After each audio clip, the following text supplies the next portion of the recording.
Thanks for joining us on ntTV Nightly News. I'm Blake Coonley. And I'm Kayla Holt. Tonight, a major update on the conflict between Ukraine and Russia.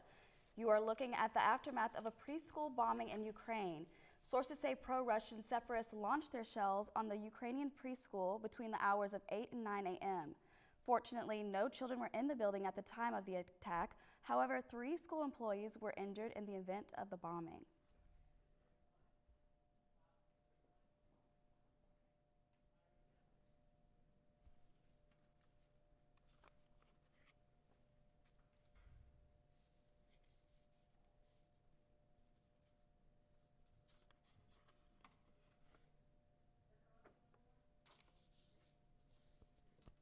The potential war between Russia and Ukraine has caused the entire globe to stay on high alert. And the United States is no different. Chris Wynn has more. More tension along the Ukraine-Russia border as America tries to use diplomacy as a solution to the crisis. President Joe Biden warning that an invasion of Ukraine could happen within the next several days. Every indication we have is they're prepared to go into Ukraine, attack Ukraine. Despite the Kremlin's claim it pulled some forces back, the U.S. says Russia has added 7,000 troops along the Ukrainian border in recent days. These estimates would place the total number north of 150,000, according to officials. The basic principles that sustain peace and security, principles that were enshrined in the wake of 2 world wars and a Cold War, are under threat. Secretary of State Antony Blinken appeared before the United Nations Thursday morning, claiming Russia plans to manufacture a justification to invade Ukraine. I am here today not to start a war, but to prevent one. Meanwhile, Russia has expelled the second most senior diplomat at the U.S. Embassy in Moscow in what the Biden administration views as an escalatory move. The step comes as the Kremlin sent a written response to U.S. security proposals, saying the increasing U.S. and NATO military activity close to Russian borders is alarming, according to Russian state media. It will be Mr. Putin who will bear the responsibility for the suffering and the immense sacrifice that ensues. In Washington, I'm Chris Wynn. The prospect of an actual deadly conflict between Russia and Ukraine is having a major impact around the world. Not only the prospect of a war, but also severe economic hardship. With Russia being one of the world's largest producers of oil, the financial cost of a war will definitely be felt here at home. Jen Sullivan from CNN has more. A potential war in Europe could make the already high cost of living in the U.S. even higher for millions of American families. Unfortunately, if Vladimir Putin invades Ukraine, it's the American household that's going to partially bear the burden of adjustment. Chief economist Joe Brusuelas from the consulting firm RSM says a Russian invasion could raise the cost of nearly everything having to do with energy. Russia is the world's second largest producer of oil, and supply is already failing to keep up with demand.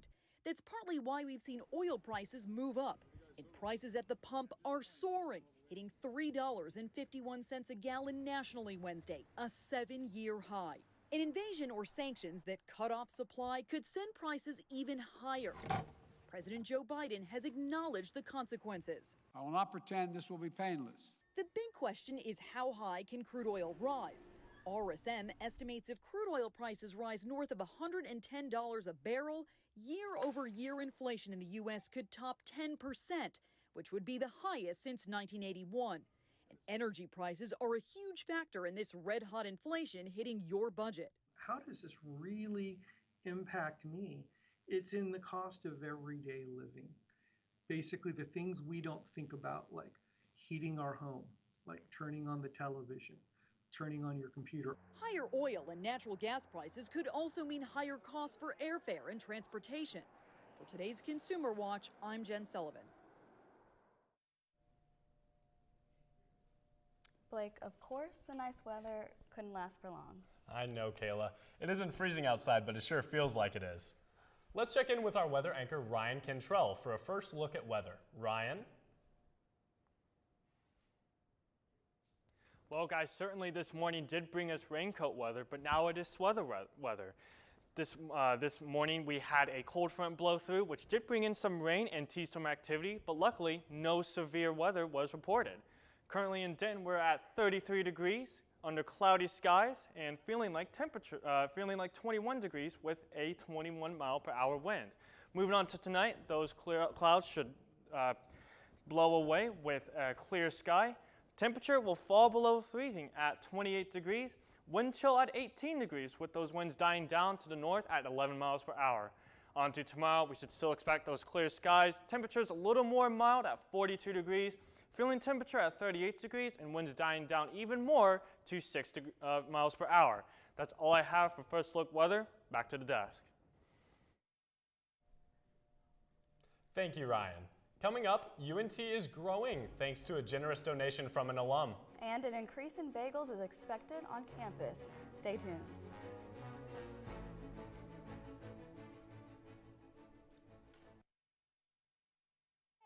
Didn't see you there. Let's get started. This is a motor vehicle. This is the blinker mechanism. To use it, push it up for the right blinker and down to go left. You're welcome. It was easy. At a time when misinformation is all too common on social media, we take great pride in bringing you the news that matters, that impacts your family, news you can trust. Local broadcast journalists bring you the facts, covering the stories breaking in our community and across the globe. Text TV to 52886 and let Congress know you depend on local journalism. This message furnished by the National Association of Broadcasters.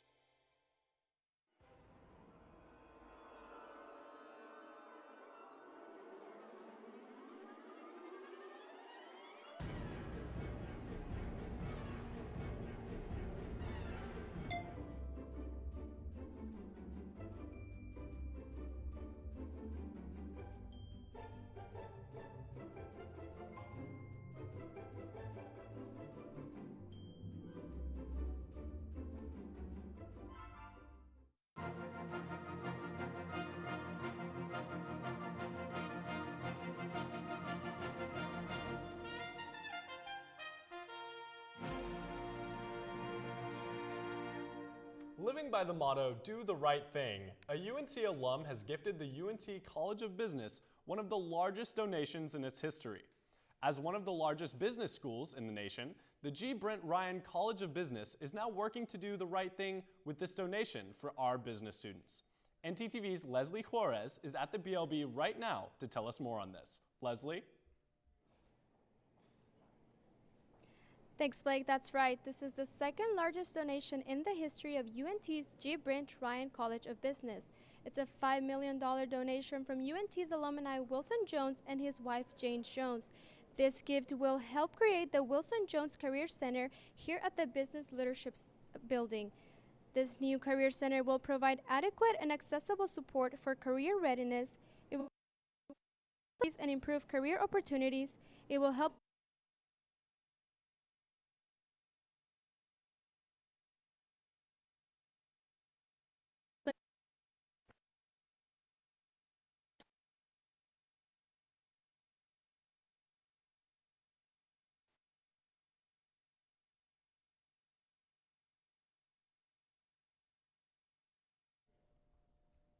If it seems like there's a lot of students on campus and cars in the parking lot, that's because there is. UNT broke its enrollment record this semester with over 40,000 students in spring 2022. Enrollment is up 6% from last year with 40,806 students on. While this is down a bit from the fall record enrollment of over 42,000, President Neil Smoktris was very pleased and said it was the third year of continuous growth for UNT. Another positive outcome, UNT maintained its status as Tier 1 Research University. That makes UNT one of only 140 other universities in the nation with that ranking. There is no question that one reason UNT is growing has a lot to do with the kind of courses we teach here. They really do cover such a wide range of topics. One of the most beautiful is over in the College of Visual Arts and Design. ntTV's Brandy Smith joins us on a new exhibit. Brandy?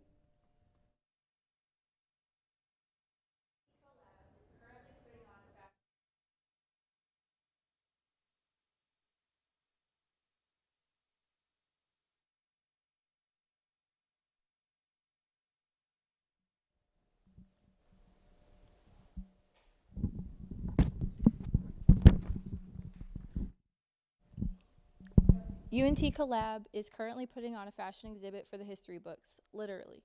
Curator of the exhibit, named Delight, Annette Baker, allowed us into the exhibit and showed us around these beautiful works of wearable art. The collection consists of dresses, pants, and blouses, all handpicked to emulate the vision Becker has for this exhibit. Each piece is a cross between art and history. Becker said this when asked what the meaning of the collection is to her.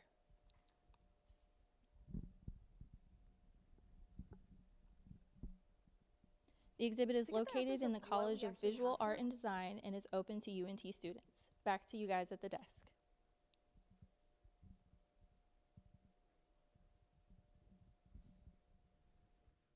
Thanks, Brandy. And the fashion design program isn't the only one on campus that is making a name for itself. In fact, one program has gone from the worst to the best. And it all has to do with the click of a mouse. ntTV's Edward Brady has the story. Over the past few years, UNT Esports has grown from a fledgling program to one of the most elite esports programs in Texas, and nowhere can this be seen better than in their current iteration of their League of Legends roster. Over the summer between high school and college, I came up to UNT and did some in-person tryouts, and I made the team that way, and I've been playing since freshman year. Although UNT League has always been good, this roster has been something special to watch. The team is currently 4-0, with multiple victories over top teams. There are only 5 unbeatens left in the entire 72-team South Division, and the Mean Green are one of them. I just like being able to improve upon my skill set and work with teammates to achieve a goal, and that's really what League is for me at this point. It is the competition. That is my favorite part of it. Their crowning achievement so far was their 2-1 victory over the Florida Gators.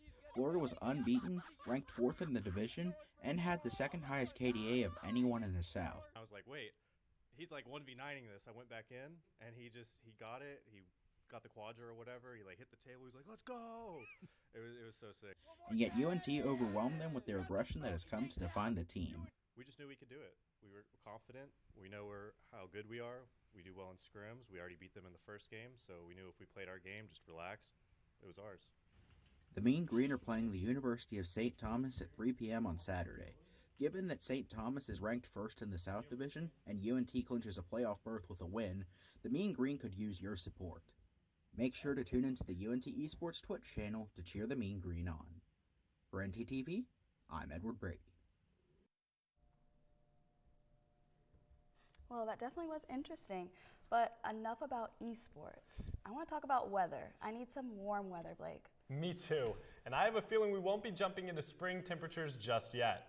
Let's check in with our weather anchor, Ryan Cantrell, for a full weather forecast. Ryan?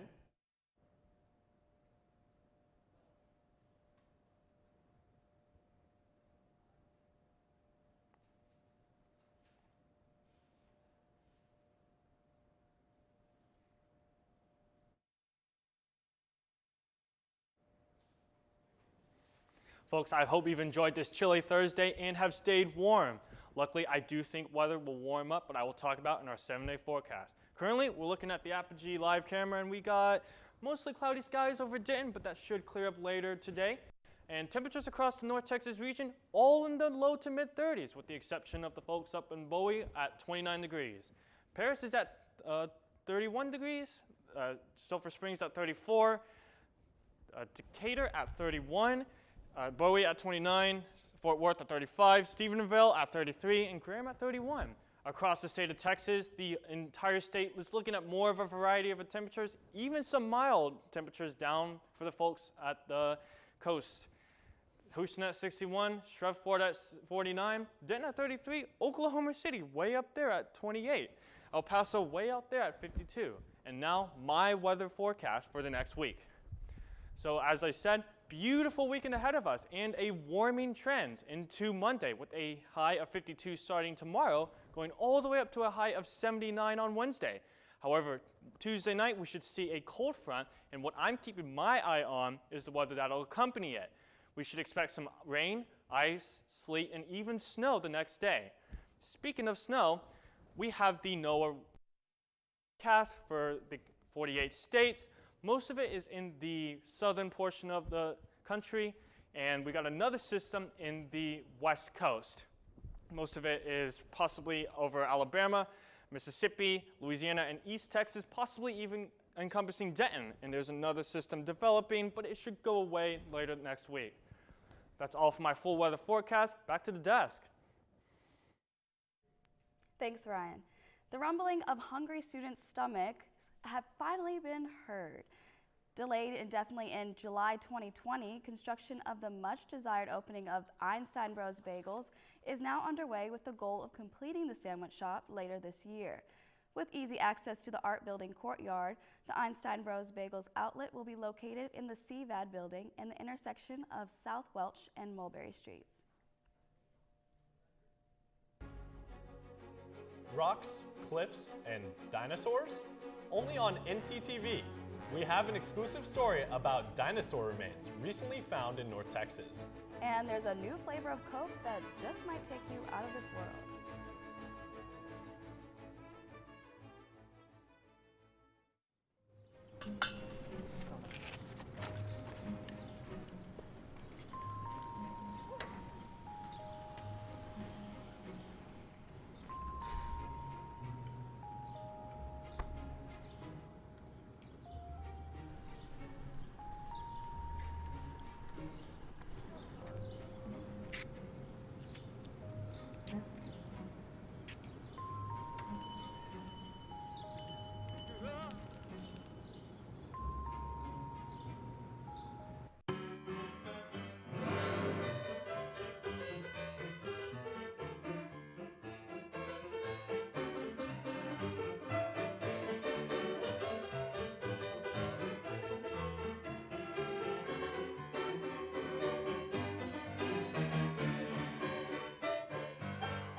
Something very big has been found within a small town in North Texas. Let's take a look. Out on property deep into the greenery of Forestburg, Texas, there has been a recent excavation of bones that far exceed the size of a living land animal. These bones have been determined by lab experts to be a terrestrial dinosaur. Let's hear from the owner of the property and see what she has to say about this discovery. As I looked over the edge, I could see what looked like a big concrete formation. It didn't even look real. It looked like what I thought was quickcrete. And then I could see where it had come out of the wall. And so by the time we got down into the creek, we're making our way back to where I'd seen this formation, I found just a very large vertebra of something. But as soon as I picked it up, it was so heavy that I knew it was fossilized and had to be something significant, but I had no idea what it was. Once I got it to him, he was able to send it to some friends of his at the Perot Museum, and they immediately came out and sent what they call the FBI, the Fossil Bone Investigative Team. And they came out and determined that it was not only a dinosaur, but that it was a terrestrial dinosaur. We found 4 or 5 now vertebra. We found some of the little pieces that go in between the vertebra. And the latest piece we have, we believe, is clavicle bone, so we're getting closer to the head. We now know which direction we believe she was lying. She was prone with her tail towards the north and head towards the south. So we know we're getting closer to the head. We found vertebra, the clavicle bone. Obviously, one would deduce, hopefully, the skull is in there too somewhere. To get a deeper understanding of what kind of dinosaur was in that rock, I went to the lab to speak to the director of paleontology at Perot Museum, Dr. Ron Tukowski. So what we have here are a bunch of bones of what looked to be a small sauropod dinosaur. These were found by Ms. Kathy Lee up in near Forestburg, Texas, several months ago. And eventually we were made aware of them, and she and her family wonderfully donated these specimens to the museum. We've already had people working on them, cleaning them out of the rock and getting them in this beautiful condition. This is a tailbone from probably the latter third of the tail. This would be the front, this is back. Spinal cord would go through here, come out here, and go to the next one. And it's a beautiful specimen. It's around 110 to 115 million years in age, give or take a million years. So sauropod dinosaurs are pretty iconic. They're plant eaters, were plant eaters. These are the big body, large bodied with a long skinny neck and a long skinny tail, 4 legs, big like elephant-like legs. Like I said, they're pretty iconic. There are a few around, but not a lot, which is what makes this exciting. Anytime we can add a little bit more information about this group of animals from this time in this place, there's wonderful opportunities there to find something new. This has been Blake Coonley with ntTV signing off. Hopefully this sauropod dinosaur will be fully uncovered in the near future and displayed for all to see. Thanks, Blake. A junior high school student lost his project at sea, but a year later it was found by another student across the world. Jeremy Roth has more. A New Hampshire middle school class project thought to be lost at sea has been found over a year later halfway around the world. The nearly 6-foot-long vessel named the Rye Riptides was crafted by students at New Hampshire's Rye Junior High, packed with homemade artwork and goodies, and launched in October of 2020. But after the traveling time capsule's GPS went silent during the journey, the Rye Riptide's fate was anyone's guess. Then, 462 days after it set sail, the boat was found by a 6th grader on the small Norwegian island of Smøla. The sea-battered and barnacle-laden vessel was brought to the students' class where it was cracked open to reveal its treasure trove of New Hampshirean knickknacks. Both classes now plan to meet virtually to discuss their respective roles in the Rye Riptide's incredible 8,300-mile odyssey. Believe it or not, another item cast away from America was also found in Norway. This time, it was a utility hard hat marooned from Maine. Maine's Department of Transportation shared images of the helmet on the head of a Norwegian man who found it washed ashore, covered in muck. He eventually shared pics of the helmet cleaned up with DOT officials who say they aren't sure how all of this happened, but are happy to have a new pen pal. The moral of the story is, if you can't find something, check Norway. It's always the last place you look. For Take a Look at This, I'm Jeremy Roth. After the Super Bowl, everyone's attention is shifting to the Winter Olympics. You know, you're right, Blake. And there's lots of big things going on in the world of sports. Our sports anchor, Sebastian Nava, has more. Sebastian? Thanks, guys. The Olympics are in full swing, and so is the Dallas Mavericks and UNT basketball. Stick around for more after the break. Of year, where everyone plays a dangerous game with the flu. Going in uneducated, you run the risk of symptoms like cough, migraine, and fatigue. Don't be like this guy. Combat the flu with cough drops, ibuprofen, and a good night's sleep. Be smart, don't catch the flu.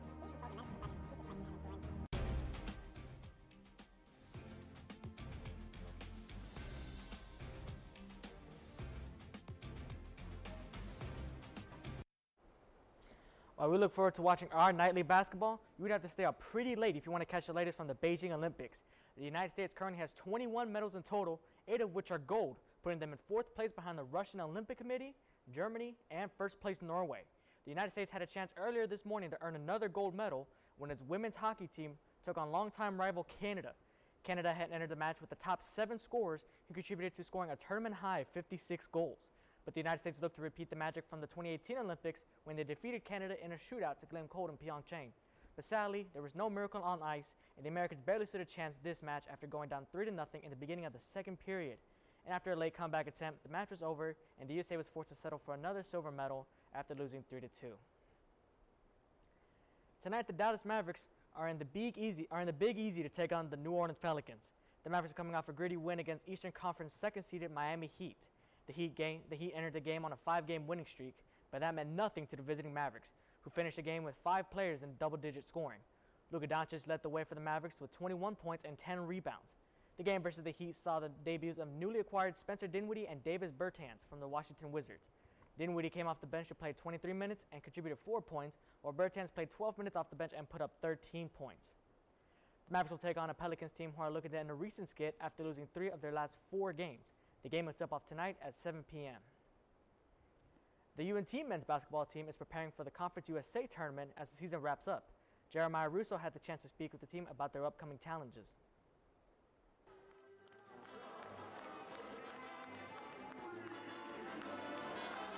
As the final stretch for the playoffs begin, the North Texas Mean Green have had a season full of records and accolades. However, Coach Grant McCaslin's message to the men's team stays the same: championships.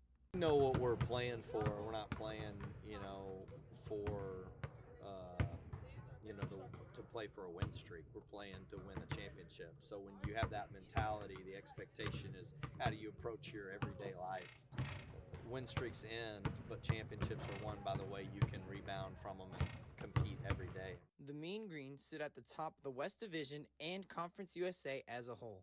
With that, North Texas puts a target on their back that they should be aware of. We know every game is extremely important from here on out. As you know, with this league, you never know what could happen, as we've seen in the past couple of weeks. So the thing for us is we got to keep going, keep getting better, and never be happy with where we're at, because we know everybody's coming. Everybody's chasing us right now, and so we don't want to be the chasers. So, just got to keep staying confident. The team looks to finish strong as the road to the championship is not an easy one. So we've been just emphasizing to the guys that they haven't handed out any trophies, and they won't hand them out. We'll have to earn it. So obviously we're in a position right now where we control our own destiny, which is what we want, but now it's up to us to capitalize on that.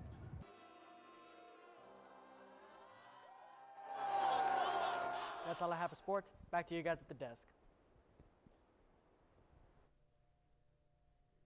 Thank you, Sebastian.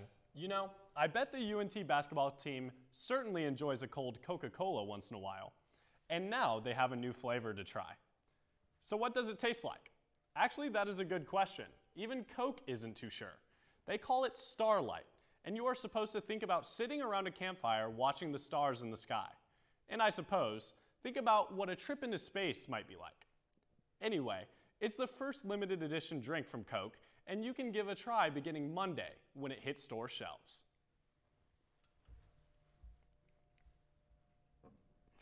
I'm really thinking, okay, so Starlight. I'm thinking campfire, maybe something Christmassy, like cinnamon flavor. It might be good. This is the most innovative thing Coke has done since sharing a Coke with a friend. Anyway, thanks for watching ntTV Nightly News. Join us again tomorrow night at 6 here on North Texas Television.